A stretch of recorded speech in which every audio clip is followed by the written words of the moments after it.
انجام که اف جوینانان او چه ریکتی ناور غد هاتنه اف ریکتین اف دانستندن ده ماه 11 ماه شاده ما بهبره ديكومنتك درخست اتفاقك درخست جحفت خاله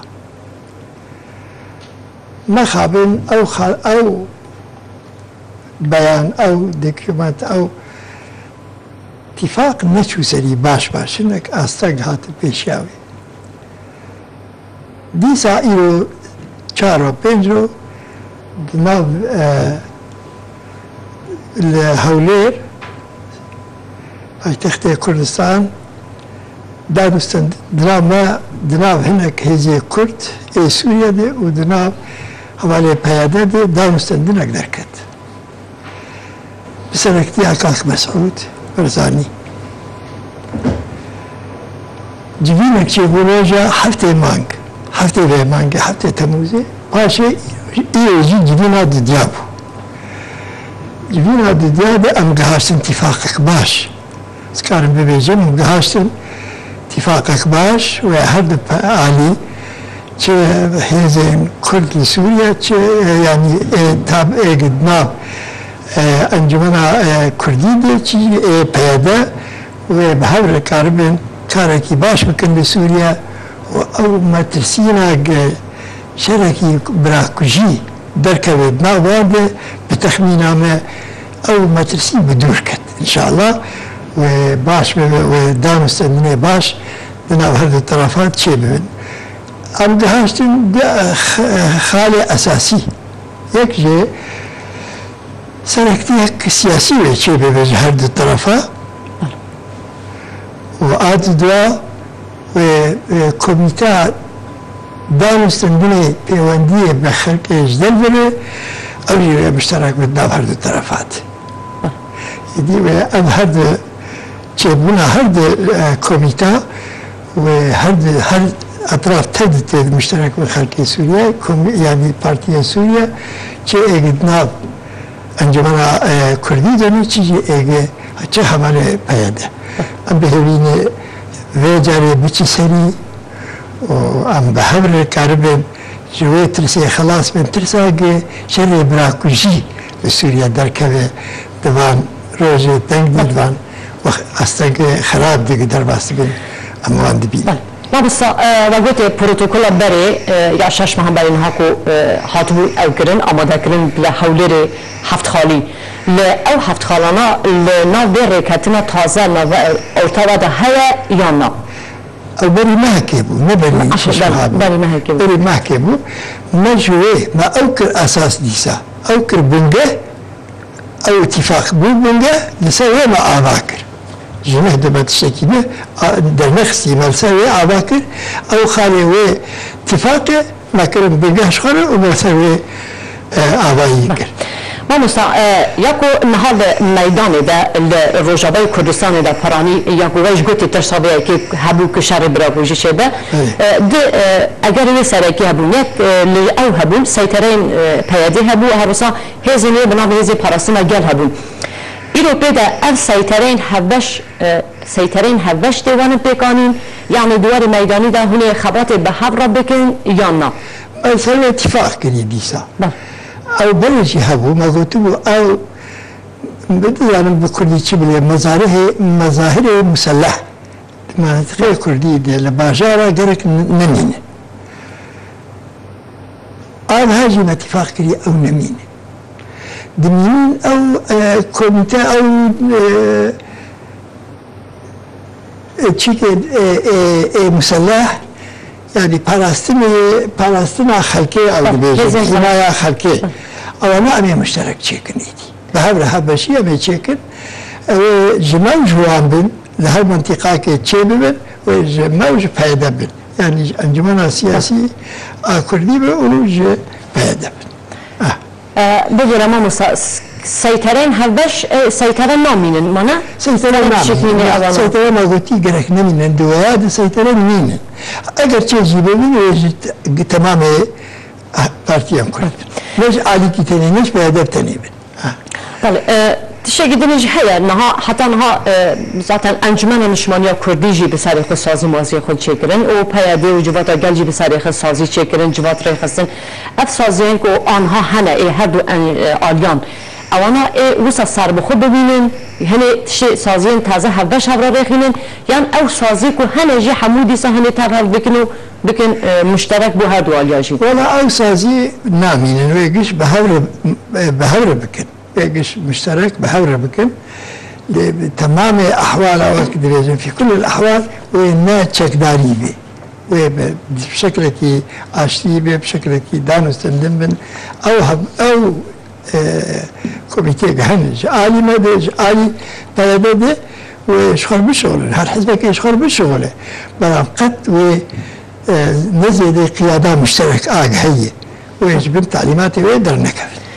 يعني امتكارم بجن پرانی خبات یه لروجابای کردستان با وکی سیویل پیشتا بچه و دبین سیا قیاده سرکتیا مشترک سیاسی دگوه چه ببه و دبین سیا وید مش ای کنگه چه ببه؟ دست بکن چه بکن مامستا دوار دیپلماسی دا جی همو جاری پیاده گازن دک جی انجمن نشمانیا کردی دیگر و دوگوت بسر خود تفدیگره اب یک ارتباط هات نقاش کردن یا نه؟ باش هات نقاش کردن جوابشی کمیته پیوندیش دربه. اوجی دیسای پیاده به شریک ما دناویجی جی خبرینه و خباتی. دناو وان رکاتنان دا یام بجین پرسکریکیم که برایجی هبون ارتا هر دو آلیان دا رولا هریما کردستانی هن چواد بینن. باشه رولا باشه بخوازن ابرونشتن چه ببین. و تفاهمك شيء بناب هيزين كردي دل سوريا تشتكي باشا يعني مسعاكي باشا اگر بي و دوی خطي بمشي تشتكي باشا آنها پسکری که دیدنیش گل روجاوای کردستان هیا زیدابونا سربازین جدابوی لارتشینه اف سربازانا هن چه یعنی چه پروژه‌ای که بوان سربازان هن سربازین کرد لناب ارتش سوریه کرد که لناب ارتش سوریه درد کردن تنه یعنی سربازین کردن جدابیج ارتشه بله تو پروژه‌ای که بوان سربازان هیا یا نه هنی چه فکرین سربانا ولی او گلک هاتین کردستان عراقی یک جیش وقت دیویژن انشقاق کردن بصداب هزاره چه بود اما ما البارتي مدى دولة سياسة إنساني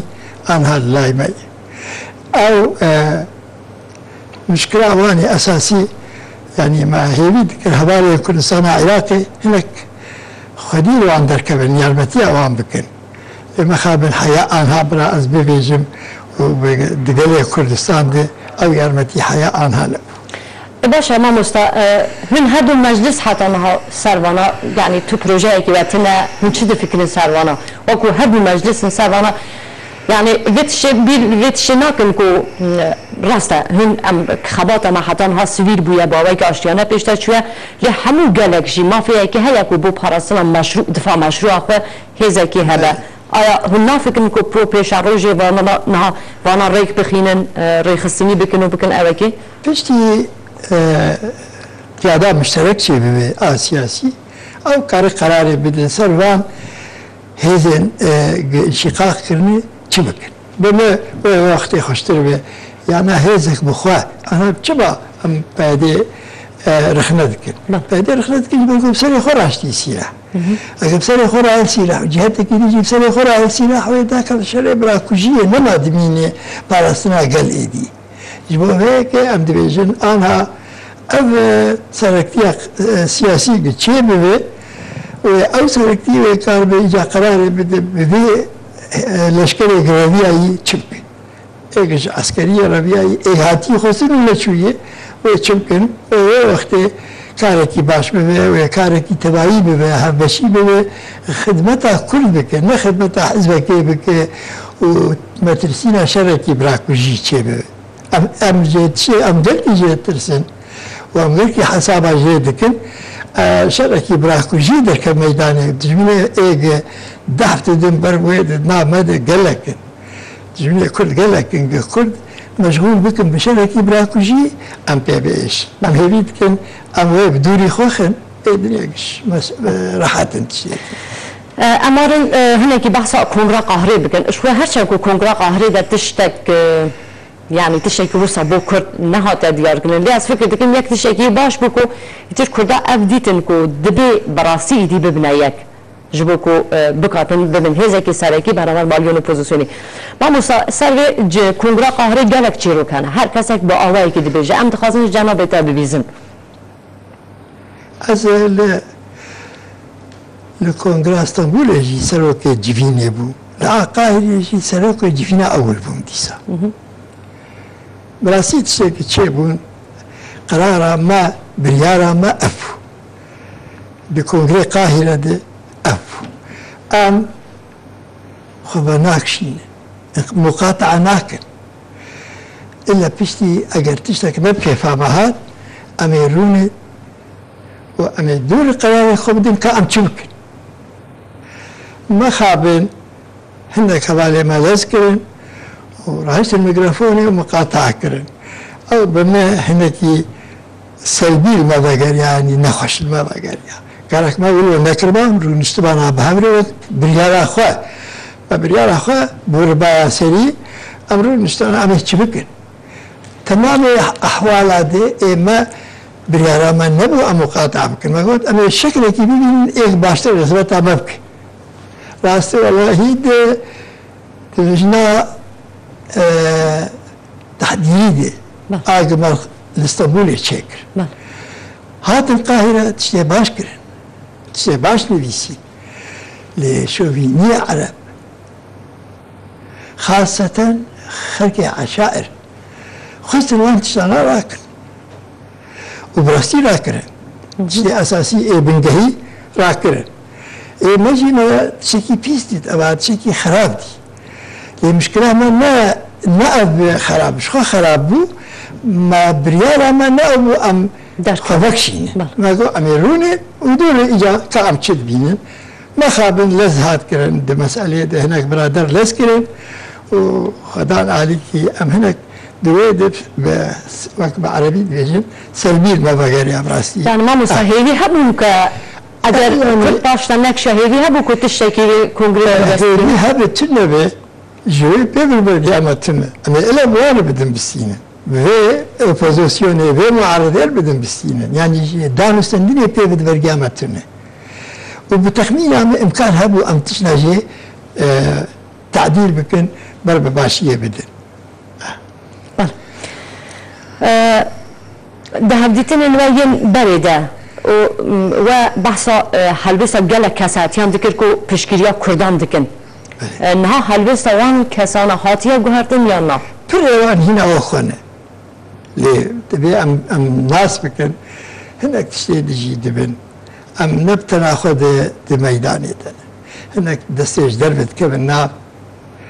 هناك دستي هندر شوفينيست كبن ناب يعني مشكلة ما نبقى لكي تنبت دانستندني دستيش دربجي بما هناك بيدليزن دخازن كرد نكي حقاكي سوريا إذا أو شي دورة كيوان هي دورة كيوان هي ودورة كيوان مازن هي بتايبات تركيا تركيا الباش مجلس وطني سوري دميني مجلس وطني سوري جي دسي بيتر دسي اخوانا دي او شي ناخذن حق كرد بدن بتايبتي حق ما في اي قومي وكم ملتك سوريا تخازن تشتكي بتشوشك بدن اما يعني ايه ما او تشبكن نكارن دركبن سري كسي كي بخاز سوريا حكم بك بكرد نكار حكم بك درواتك يا ديكتاتوركي خوين خور وملت كشبي يجي نكر سوري حكم بك برضا كردا يبغى ام قالك باورن وإلا بقى نصير كرد بكرد تفاهم يمكن ليه أزخازم تشتكي بيجم ده دنج قال كردستان ده كرد بيجن إيه قال خست وإيه هند خست هردو خسرين دكس جبازاري محرومن إيه قلتي خازي وإيه هندكي ده أم قلتي لذي مسألة مقاتبة أم نتشتكي بخازن مقابلي ما كرد عرب تشتكي قركي مزن ببينين قرام ببينين أو شي نتشتكي بدنا تشتكي تافه نتشتكي نا حقي ملتك أما الوا أورتي بقين هبنا ونتيجة جي أوبة أم زيادة بكن أوكي بكن إلا نرجيكي بقين ما مثلا انجمن المجتمعية سوري خو اوه زیادتر اصلا ناو دولتی در شرعیت درنی و اپوزیسیون سوریا انجمن المجتمعیة سوریا جبر بکو همون پیکاته نتوین لسوریا دیگر برخورد لناو داگه کرد جهانه سروکی ویجی کرده اوانا هن رولا وان کرده که لناو انجمن المجتمعیة سوری دا هنه هن رولا وانا بو دوزا کرد ده چه آساکی دا دبینن؟ تشتكي قهرتنك تشينابه بما جاوك برهان غليون تقريبا بيتر قابل فرح بقى مسألة كردية بابي تاج عبد الباسط سيدات أو رايا منه بلكي أشاش بمجي لأبوك بنابي كرد ناب أنجمنا السياسية سوري دنه نقال تشتكي بقهرن جبردو كرد ما عبد خازن قرار سياسي بقهرتن نه شکل انسان بگوهرتن الکرد یا عربی یا آشوری قرار سیاسی بگوهرتن اوه وقتی هم زانن اب انسان باشه یعنی اب مسئله لجا من نبگوهرتن بشکل کی قومی املید نرنتن کرد باشه نه قرار اوی سیاسی بالنسبة کرد چیه بالنسبة نافع کرد چیه اوه وقتی امی بریالا خواه بدن لسر باشی و نباشی اوی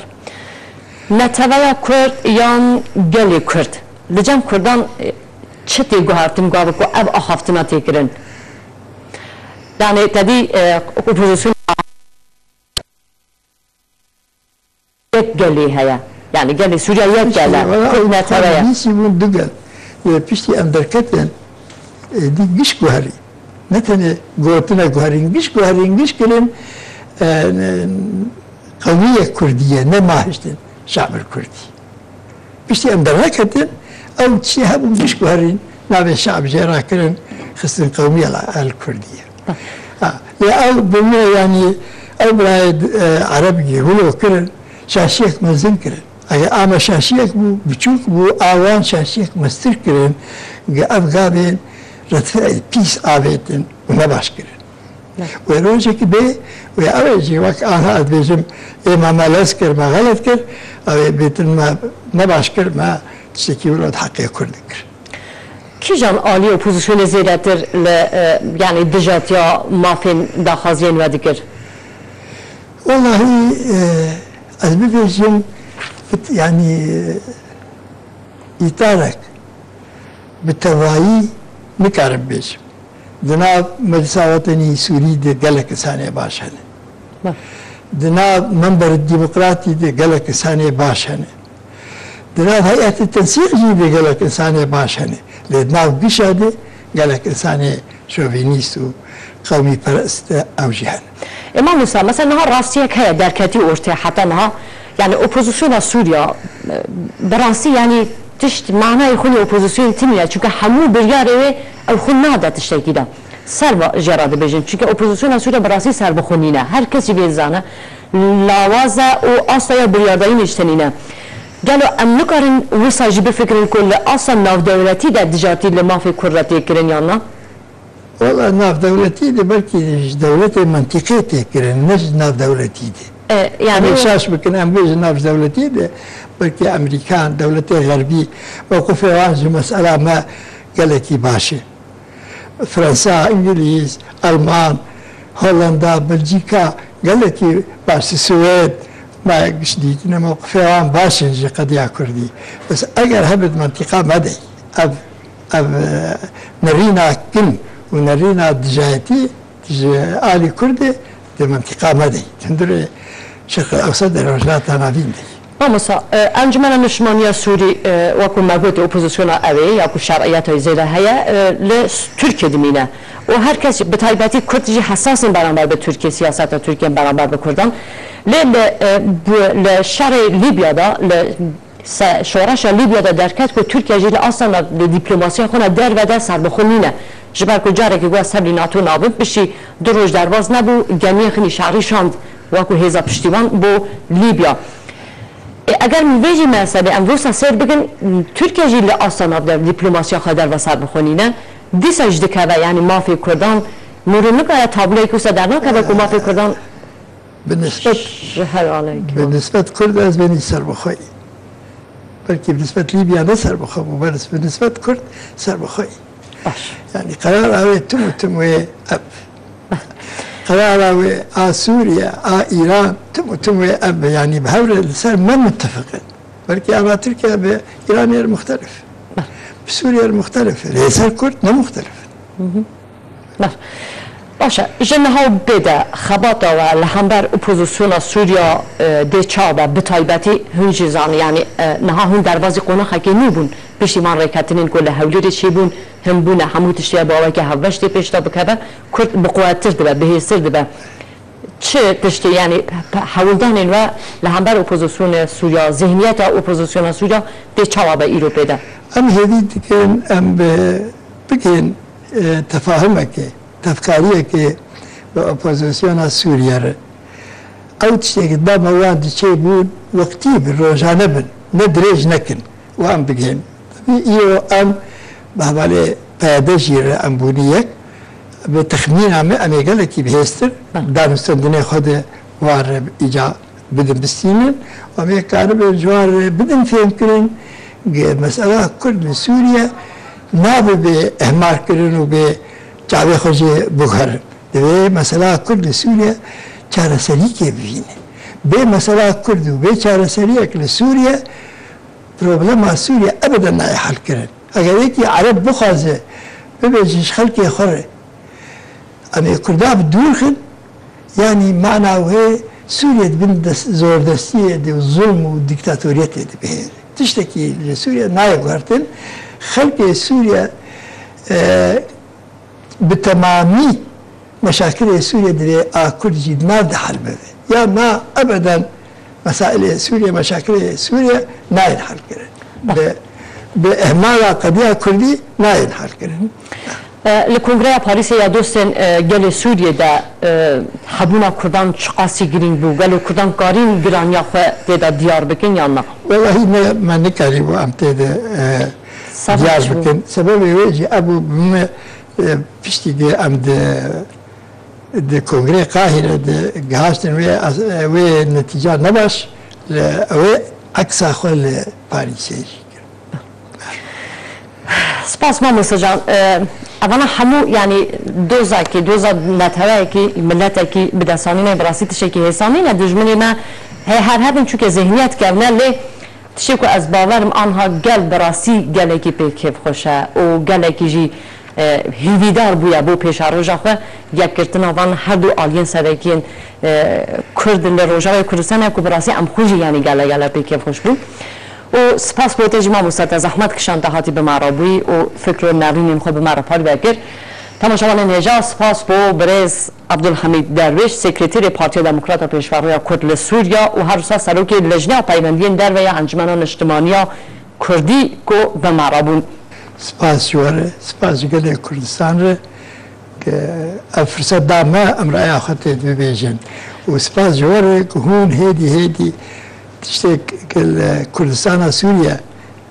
تي حالة ونقشي شخركي دبيجن دمبر شعبي ملتي كرد الغيبة سوريا والجية الدنيا قال لك سباس قال لي كردستان سپاس بله تماشاوان انهجا پشتی نابر اکیجی امی بحورابن